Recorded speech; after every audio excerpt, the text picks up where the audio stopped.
if we only ever treat the symptoms, then we're not getting to the root cause. I'll never get out of this. I'm stuck in this trauma prison forever. Bodies are incredibly complex and brilliant and clever. Could this be trauma? They can hear what's happening, but they can't respond. They literally can't move their body, and they're frozen in this terror place. Hello everybody, I'm Catriona Morten. I'm a sensory motor psychotherapist, and today I'd like to talk to you about how you can recognise whether or not it's trauma or not, either in yourself or in others.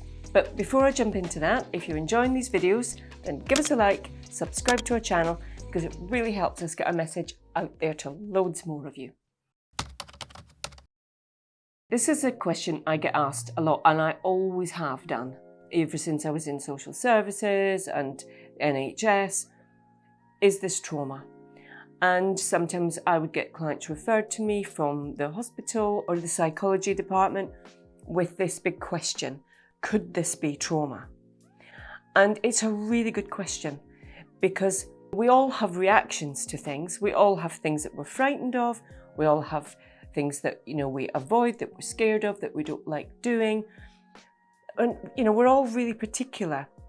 But often we kind of know why we don't like these things or why we have a reaction to them. And it's not something that will necessarily set your whole nervous system off. And that's the difference between something that it isn't great or is a little bit scary. Sometimes we've got a bit of a choice about what we do with those things. But with trauma, it literally, when something triggers something in your amygdala, your whole nervous system goes off and your body reacts, and it's quick. It's really, really fast. It's not a slow burn. Sometimes when someone's dissociating, it can be a little bit of a slow burn. You can see them start to shut down and disappear, but their nervous system has gone off in a nanosecond, and the whole way that your brain wires and processes information changes. It just goes fast track into a survival response. And we get fight, flight, freeze, and all of the body symptoms that come with it. The other thing that is very, very particular to trauma is it's consistent. The same things will happen over and over again. The same places in the body will be affected. Like I said in previous videos, in our early years, we have no memory.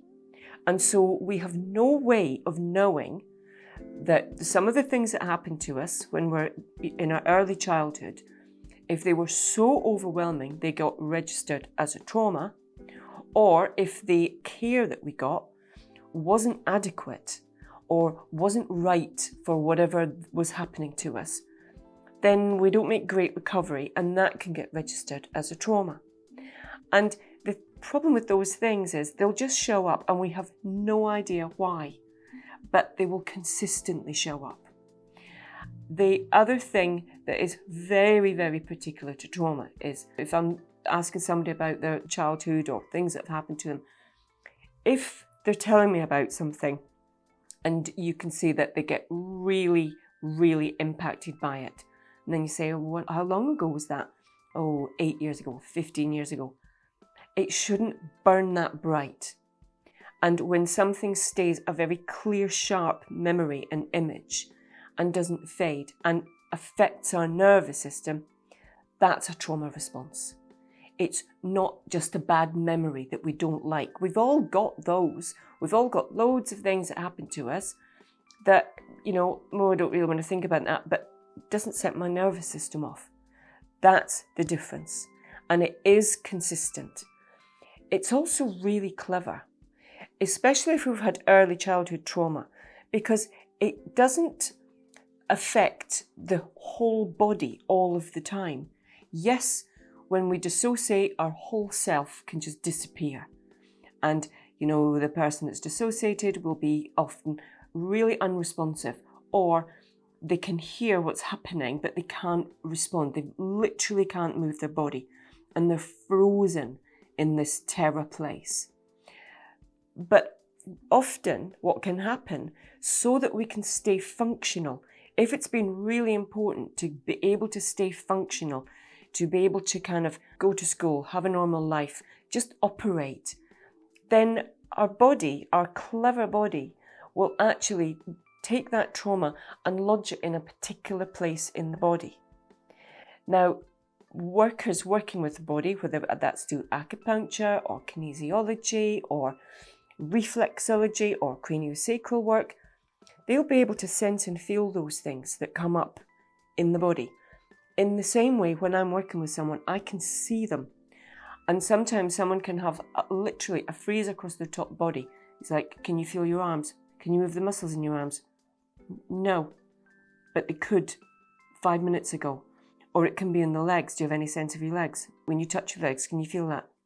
No, I can't feel a thing. And that can be really alarming for someone.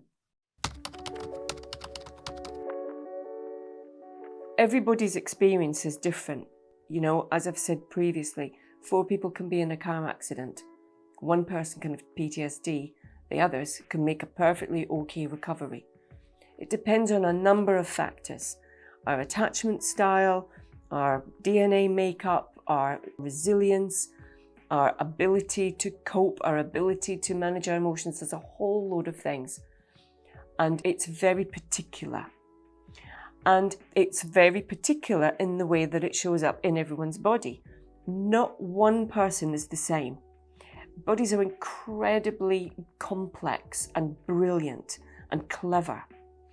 And a certain trauma will only show up often in a certain part of the body. Now, that might be a part of the body that is causing problems, you know, a frozen shoulder, problems with our back, irritable bowel syndrome, eating issues, all kinds of things.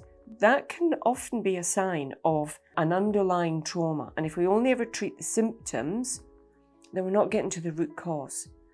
And it's the same as a lot of behaviours. If those behaviours are really extreme, then I'm always like, I think there's maybe a trauma that's lying at the bottom of that. Because we don't just make our lives difficult for the sake of it. If we're really trying to numb out from things and disconnect from things, well, there's a whole load of ways of doing that.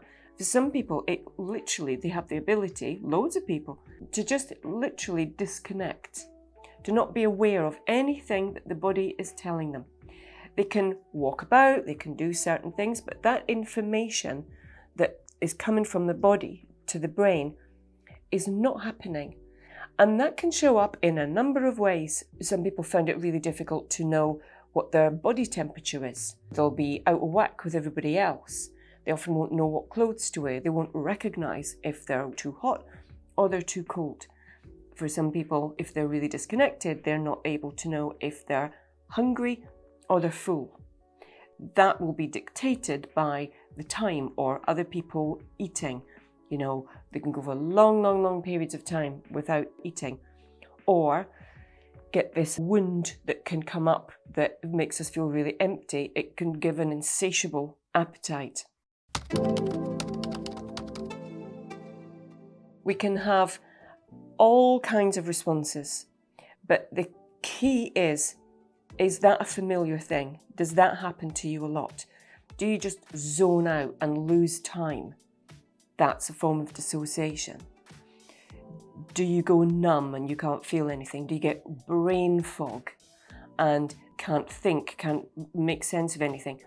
That could be that you're shutting down, you're going offline because your nervous system's going off. It can work the other way. Are you absolutely catastrophizing and overthinking and like firing this motor up and everything's just climbing up and up and up? There's a whole host of things, and a lot of them get misdiagnosed because if we can't regulate our system, we don't know what to do, and we're rarely taught how to do that. We're rarely taught how to tune in and listen to what our body's telling us. And, you know, we might say, oh yeah, gut reaction, but we've been taken through the kind of intellectual route way more than that felt sense place of connection, getting information through our body, reading what our body's telling us about things. We've become very disconnected from that. Trauma applies another level of disconnect. It's complete disconnect. Emotions will be completely cut off. Somebody will be able to tell you a terrible thing and absolutely no response. And the person hearing it is going, whoa, I wonder what's happened to all those emotions that go with that. If our nervous system is going off on a regular basis, then that can look like living life in extremes. People with trauma very rarely live in the middle of the road with kind of balance and compromise. They're usually all one thing or another. They're teetotal, they're on a health kick, they go to the gym every day, and it can become quite obsessive to everything falling to pieces and doing none of those things. Falling off the wagon, stopping going to the gym, doing almost the opposites. And when they can examine those things in their life, it's like, yeah, actually there's a lot of extremes with things. Things are very rarely, you can take it or leave it. And that can make life really, really difficult.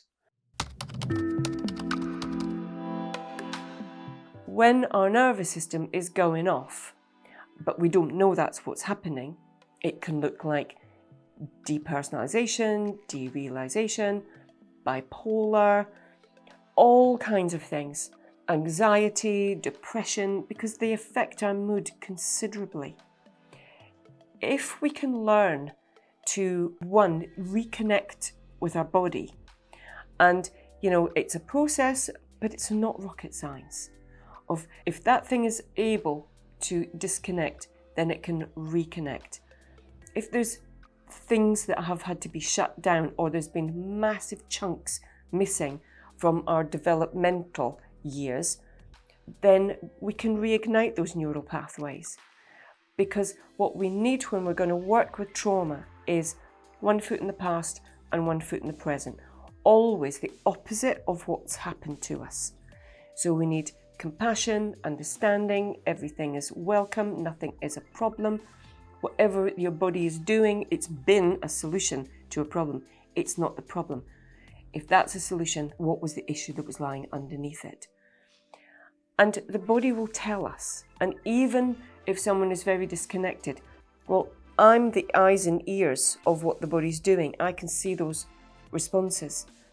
When we can learn to understand and to feel what's actually happening, we can slow those things down. So instead of it happening in a nanosecond and suddenly we're frozen or we want to leave or we've got a sudden burst of anger, when we have a response to something that is out of whack with the size of the thing that happened, especially if that's consistent. So does that happen to you a lot? Yes. I get this huge overreaction. We can be told we're oversensitive, we're attention-seeking, we're overreactive, we're a whole number of things. But if what's coming is a whoosh of triggers with it, then yeah, it's going to be way bigger a response because it's not really about what's happened in the present moment. It's about the past rushing through your body and your nervous system and replaying itself. And it keeps recreating and replaying itself. The memories don't fade, and neither does the impact and the kind of way that it plays out within the body. It doesn't change. It's almost fixed in stone. And it can leave people feeling this terrible sense of, I've tried everything and nothing works. I'll never get out of this. I'm stuck in this trauma prison forever. No, you're not.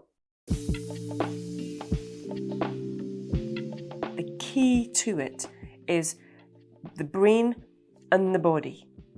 And they operate often in very different ways. And we can't think, oh, I wonder what could be the root of that. I wonder what this is in my shoulder that is freezing up all the time. And, I have to keep going and having injections or whatever in my shoulder. Then when we begin to start working with it and we find ways of helping that so it can regulate itself and soften and unfreeze, when we can do that, then we can begin to notice, okay, so when you think about that or when I say that or if we do this, what starts to happen in your shoulder? Trying to slow it down so you can see the story the body's telling and you can see the process that's happening in there. It gives us a really good way of widening your window of tolerance for that level of activation, recognizing it, finding something that regulates it or helps in that moment, and taking a step by step into the trauma, not going to the epicenter, because that's just going to get overwhelming. If you've got someone who dissociates, they're just going to dissociate. Or if we don't want anybody being absolutely frozen and overwhelmed in fear, we want to take little baby steps to it. But first of all, we have to reconnect with this, wake it up, wake that connection up. And, I'll often say to people, just start with something really simple. If you want to get the information, but you don't want it to be overwhelming, a lot of people think, oh my God, but if I start to tune into this, if it starts to kind of, let loose, then all hell's going to break loose and I'm going to be completely swamped and overwhelmed. No, it doesn't work like that. You can start by just rolling a ball underneath your foot, closing your eyes, feeling the connection. What is your foot telling you about having that ball rolling around underneath it? Are some bits more tender, sensitive than others? Can you feel soft bits, hard bits?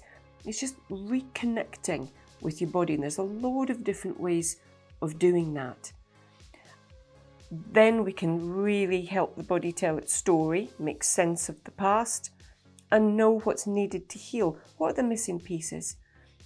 What's it like when we can have one foot in the past with a bit of this trauma, one foot in the present, a completely different outcome, a completely different way of working with it? You've got a new neural pathway, and you've got a different lived experience from a little bit of a trigger. So if you think or you suspect that someone you know might be traumatised, or that you are yourself, look for things that don't fade. Look for consistent reactions. Look for reactions that are really out of keeping in terms of the size of the reaction compared to the thing that happened. Look for the consistency of it. Don't label it, just be curious about it. It's like, is that familiar? Is there a pattern to that? And, even if the person has no memory of anything terrible happening to them, well, the body's felt overwhelmed and it's carrying a trauma. And if it's interfering or getting in the way of their everyday life, then surely that's worth just getting somebody to help you set this free, help you work through this stuff. You don't have to dive into the story of it. The body's got it all in here. It's telling its story loud and clear. It's not its fault that a lot of us aren't trained how to recognize it, understand it, track it, and follow it. But anybody that does sensory-motor work or somatic experiencing, that's what they're trained in doing. And it's like a different language. It's the language of the body, but it's brilliant and it can be really, really transforming. So I hope that's helpful, useful, interesting. If it is, give us a like, subscribe to our channel, and I look forward to seeing you again very soon. Bye!